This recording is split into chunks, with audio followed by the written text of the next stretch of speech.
Oh, we're going to go back to Genesis, the 39th chapter.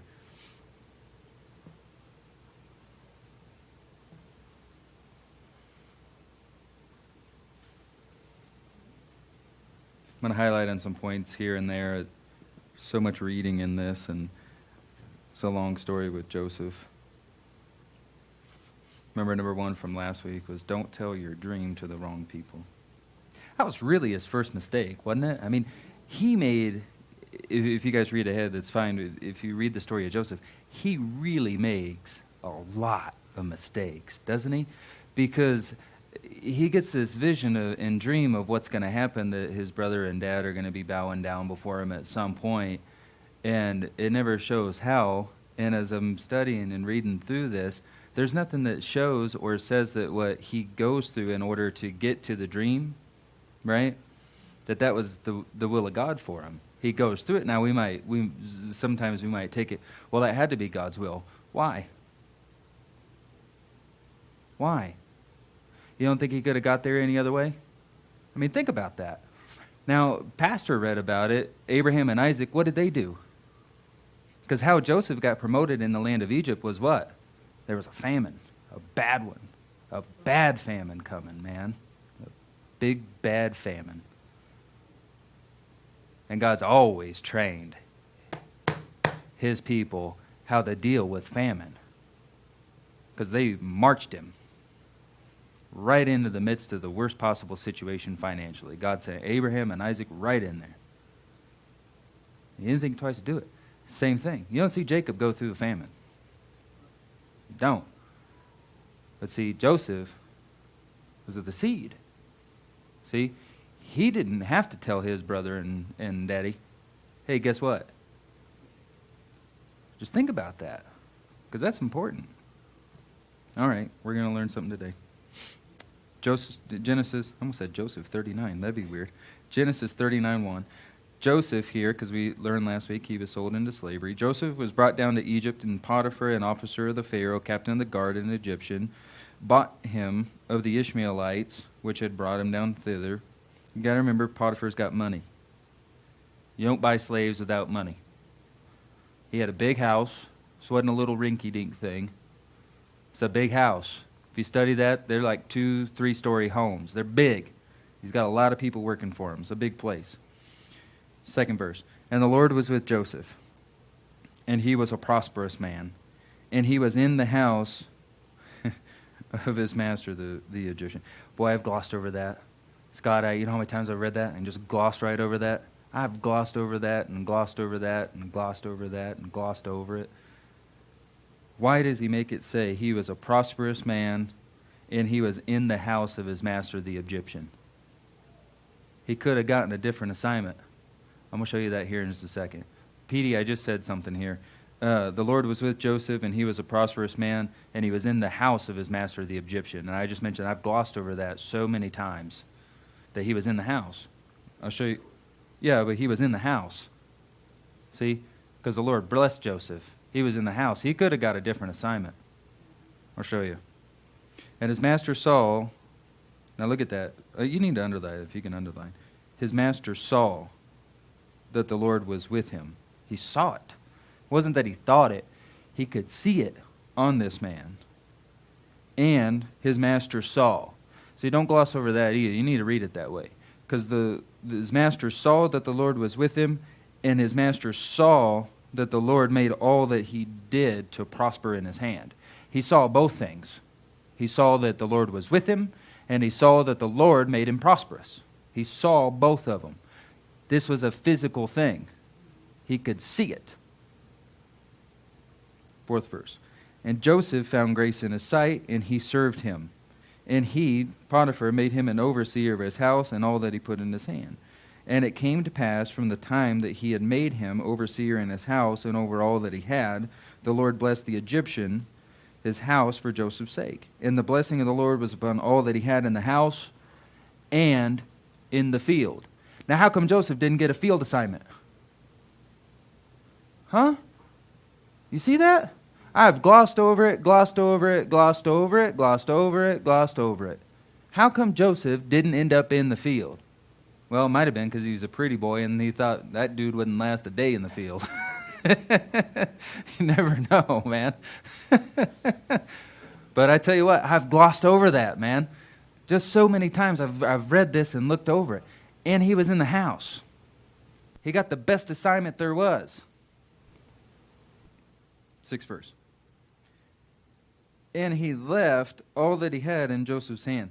There is a certain amount of trust with that. Amen. So he saw God was with him. And what did that mean? He saw that Joseph operated in honor, operated in integrity, operated in excellence, and everything he did prospered. And without those things, no prosperity, man. It don't work like that. So he trusted him. And he knew not aught that he had, save the bread which he did eat. This man is dumb. I'm just going to say, that's a dumb man. Isn't it? I mean, you're just going to give it all over and not keep record. As Peter might say, that would be a bad steward, right? He's not checking in. He's just letting somebody else do it. And Joseph was a goodly person and well-favored. 7th verse.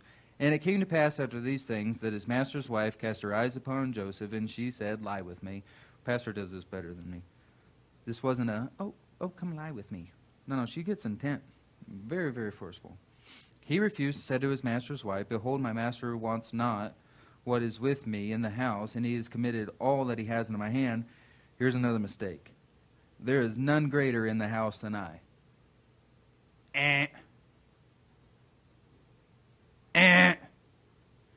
That's wrong. Potiphar was. Wasn't he? You don't call someone master that's greater than you. That's not greater than you. Sorry, I said that backwards.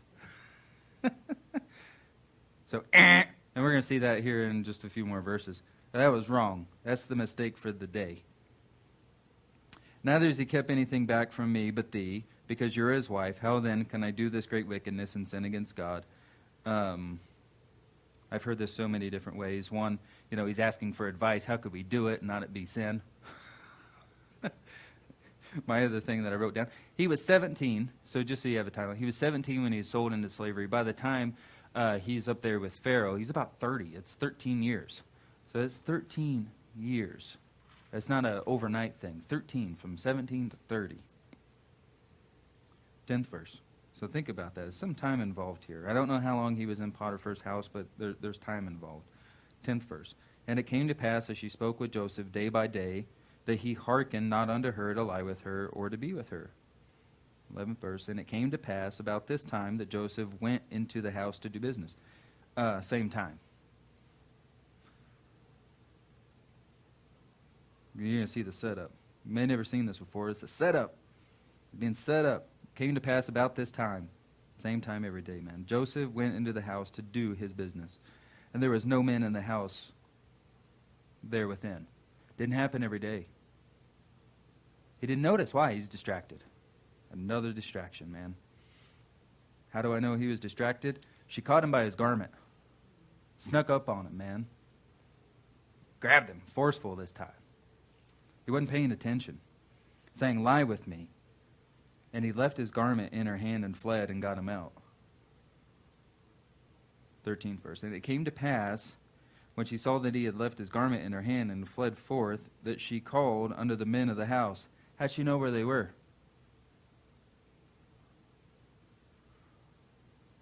I mean, there's no one in the house. Huh? It's the same time. Every day he comes in to do his business. There's no men around. It's not just haphazardly mentioning these things. Hey, boys. And remember, it's a big house. So she called unto the men of the house and spake unto them, saying, see? She's already started something.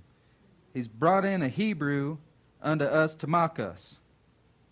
And he came in to lie with me, and I cried with a loud voice. And it came to pass when he heard it that I lifted my voice and cried.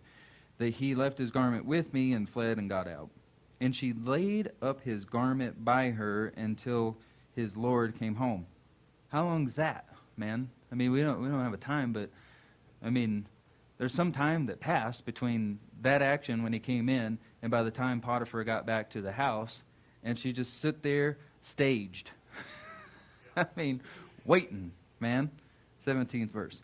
And she spake unto Potiphar, that's him, that's who the him is in this verse, according to those words, saying, the Hebrew servant which thou hast brought unto us. Boy, doesn't that sound like what Adam said? That woman thou gavest me. And that servant you brought unto us came in to mock me. And it came to pass, as I lifted my voice and cried, that he left his garment with me and fled out. And it came to pass, when his master heard the words of his wife, which she spoke unto him, saying, after this manner did thy servant unto me, his wrath was kindled. His wrath was kindled. And Joseph's master took him and put him into the prison. There's none greater in this house than me.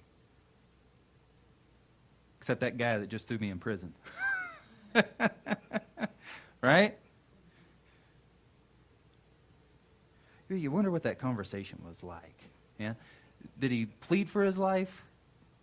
Did he say anything? You don't have it. You don't have it. You wonder. And he showed him, and he took him and put him into the prison, a place where the king's prisoners were bound, and he was there in prison. You don't see anything. You don't ever see Joseph complain and say, boy, I must have got that dream wrong. And we'll see more instances of this. But the mistake for the day was, there's none greater in this house than me. Except that guy that just threw me in prison. I forgot about him. That just threw me in prison. Now watch this, 21st verse. And I've thought about this one too. The Lord was with Joseph and showed him mercy. Now why did he have to show mercy if Joseph didn't make a mistake? Hey? See, we've gone over this and read it so many times that we think, well, sure, this was just the plan. Was it? Was it? We know the dream. We know the dream. And pastors talked about this before, between God's permissive will and God's perfect will for our lives, several times. You see, we don't really know if this was God's perfect will for Joseph. Why do you have to show mercy if he didn't make a mistake? What was the mistake? Getting big-headed, man. There's no one in this house greater than me. Nobody. If that was true, when Potiphar came to throw him in prison, why didn't Joseph just have Potiphar thrown in prison? Amen. All right. Today's, I'm going to say hot tip, focus on the dream, not the distractions, man. He became so distracted. He's in there, doesn't realize he's being set up, doesn't realize what's going on around him. He's gotten his ego inflated.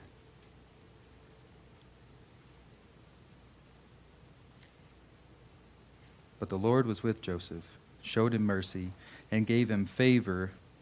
Here it is again. In the sight. In the sight of the keeper of the prison.